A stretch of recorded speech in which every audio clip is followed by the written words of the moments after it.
12:57, collegiate record, sub 13. How you feeling? Fantastic. Yeah, I knew I could break 13 on my best day, and I mean, it was a great day, man. So Yeah, was this the best day? I think so. I mean, I think I positioned pretty badly at the start, but that's like just luck. I don't know. Like I'm trying to be better at that. Sometimes it's bad, sometimes it's good. But I kind of followed Abi Hamid, and I think that was smart because he was good at moving up throughout the race. So, yeah. What told you you were ready to break 13?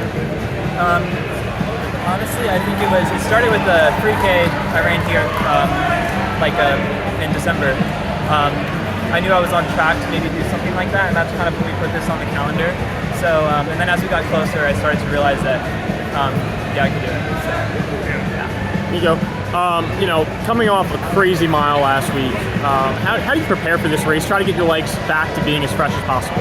Yeah, I mean, this was kind of a weird build-up just because, I ran a good mile and I had pretty good training over winter, but kind of had the past 2 weeks I've kind of barely ran with some knee pain, but I don't know if I should even be saying that. I don't really care, but honestly, I was able to kind of show myself that it doesn't really matter how much I run. I can still run fast, so happy about that. What do you mean by barely ran? Like how many days the last 2 weeks have you been running? Well, I ran every day pretty much, but it was just very short, a couple miles and stuff.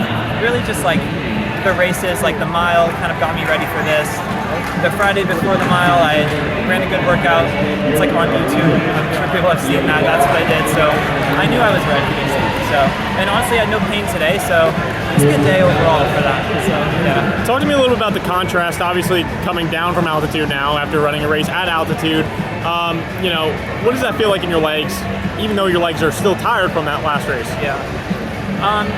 Well, I think running a mile a week before, because the race is so short, it doesn't really matter how fast it is. It kind of preps me and activates that system for the next week. So if I didn't race the mile, I would have done a workout that was very similar. So it's kind of ideal to do that the week before.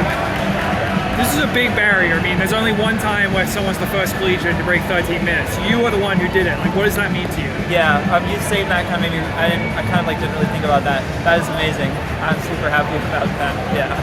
I mean, yeah. It hasn't sunk in yet. Yeah. It's the Olympic standard as well. Yes. Is that the event, looking ahead to the trials in June, is this the event you think you would be focusing on and trying to make the team in? Maybe. I don't really know yet. I mean, the goal was to run the standard today, so that I could be at the trials with the standard. So I'm planning to run the 5K, but there's a chance.